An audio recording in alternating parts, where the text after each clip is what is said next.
প্রত্যেক অ্যাওয়ার্ড শোতে গিয়েই আমার ভাল লাগে এবং আপনাদের সাথে দেখা হয় এবং আমি একই উত্তর দেই যে অ্যাওয়ার্ড পেতে বরাবরই ভাল লাগে।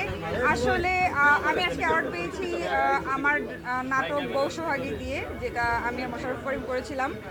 তো এই নাটকটা দিয়ে প্রথমবারের মতো আমি বরিশালের ভাষা ট্রাই করেছিলাম এবং এটা আমার ফার্স্ট বরিশালের ভাষার নাটক।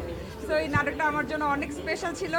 নাটকটা করতে অনেক কষ্ট হয়েছে, মানে শুটিং করতে যতটা কষ্ট হয়, শুটিংয়ের সময় আমি সবসময় চিন্তা করি আমি কেন এত গরমের মধ্যে এত কষ্ট করে শুটিং করতেছি। তারপরে যখন সেই কাজটার স্বীকৃতি পাই, সেই কাজটার জন্য যখন অ্যাওয়ার্ড পাই, নমিনেশন পাই, তখন সেই কষ্টগুলো মনে হয় যে না, এরকম কষ্ট আরও করা উচিত, এরকম কষ্ট আরও করব। যদি কাজ মানুষ পছন্দ করে এবং সেই কাজের মূল্যায়ন হয়, তাহলে এরকম কষ্ট অনেক করতে রাখে। অনেক দায়িত্ব বেড়ে গেছে। আশা করি গতবারের থেকে নেক্সট সামনে নতুন বছর আসছে, আরও অনেক ধামাকা আসবে, আরও অনেক ভালো ভালো কাজ করছি এবং সেগুলো খুব হোপফুলি সেগুলো ঈদে আসবে। তো সবগুলো কাজ সারপ্রাইজ থাকবে। বছরে আলহামদুলিল্লাহ ভালো কাজ করেছি এবং গত বছরের কাজগুলো স্বীকৃতি এই বছর পাচ্ছি।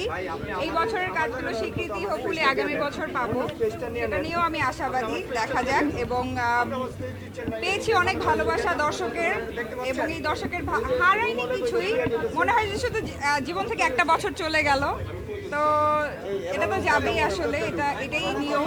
সামনের বছর আরো ভালো কাজ যেন করতে পারি। আপনারা সবাই আমাকে এভাবে সাপোর্ট করবেন।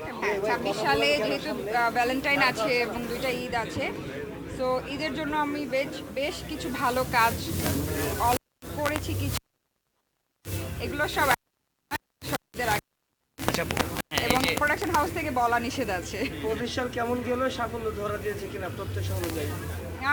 না, প্রত্যাশা অনুযায়ী প্রত্যাশার আসলে শেষ নেই। আমরা যদি দেখা গেছে যে আমরা তলার মালিক হয়ে আমাদের 5 তলার মালিক হওয়ার ইচ্ছা জাগে, 5 তলা হলে 10 তলা, এরকম প্রত্যাশার কখনো শেষ নেই। তারপরেও স্বপ্ন দেখতে হয়, স্বপ্ন দেখে যাচ্ছি। ইনশাল্লাহ প্রত্যাশা পূরণ হবে। সামনে ভালো কাজ করে যেতে চাই। আমার কাজ নিয়ে আমি happy, আমার দর্শকরাও হ্যাপি। দর্শকদের ভালোবাসাটার জন্যই এত কাজ।